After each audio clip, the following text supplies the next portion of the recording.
Ma'am, আপনার পার্সেলটা। এই নিন। এক সেকেন্ড। না না দিদি, ওটা আপনি রেখে দিন। Thank you.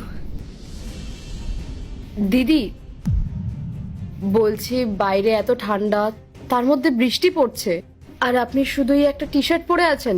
আপনার শীত করছে না? ঠান্ডা তো লাগছেই ম্যাম, কিন্তু কি আর করতে পারি, ডেলিভারি করাটা তো আমার কাজ, আর আমাকে তো এটা করতেই হবে। বলছি, যদি আপনি কিছু মনে না করেন তাহলে ভেতরে এসে একটু বসে নিন, মাথাটা মুছে এক কাপ চা খেয়ে নিন। বাইরে এত ঠান্ডা, আর বৃষ্টিও তো পড়ছে। আসলে আমি যখন বাড়ি থেকে বেরিয়েছিলাম না, তখন বুঝতে পারিনি যে হঠাৎ এত জোরে বৃষ্টি চলে আসবে, আর এখনো অনেক কটা বাড়িতে পার্সেল দিতে হবে, সেগুলো সময় মতো পৌঁছে দিতে হবে। আমি আসি। 2 মিনিটের ব্যাপার, আসুন না। ঠিক আছে।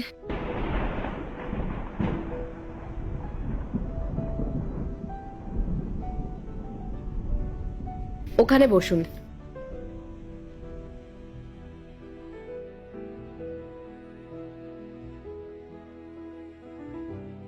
দিদি বলছি যে তুমি একটু বসো, আমি তোমার জন্য এক কাপ চা নিয়ে আসছি। ঠিক আছে।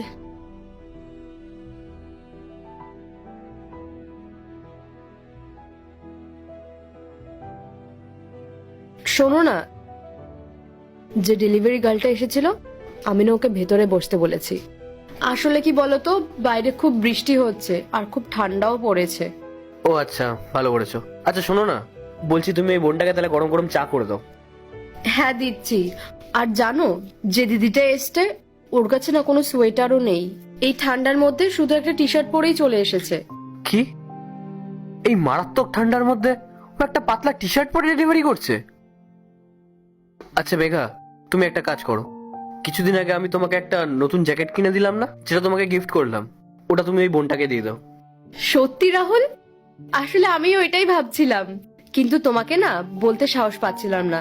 কি বলতো, তুমি পছন্দ করে আমার জন্য এনেছো তো, আর আমি ওটা এখনো একদিনও পরিনি, তাই ভাবলাম তুমি যদি কিছু মনে করো। মেঘা, ওই জ্যাকেটটা এখন তোমার থেকেও বেশি ওই ডেলিভারি বোনটার প্রয়োজন। আমি তোমাকে নতুন একটা জ্যাকেট কিনে দেবো। ঠিক আছে, চলো তাহলে দিদিকে গিয়ে জ্যাকেটটা আমরা দিয়ে দেই। চলো।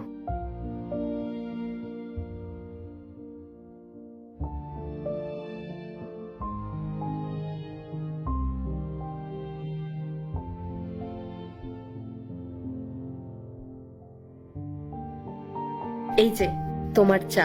থ্যাংক ইউ দিদি। আচ্ছা বোন, আমাকে একটা কথা বলো তো, এই বিভৎস ঠান্ডার মধ্যে তুমি এরকম পাতলা টি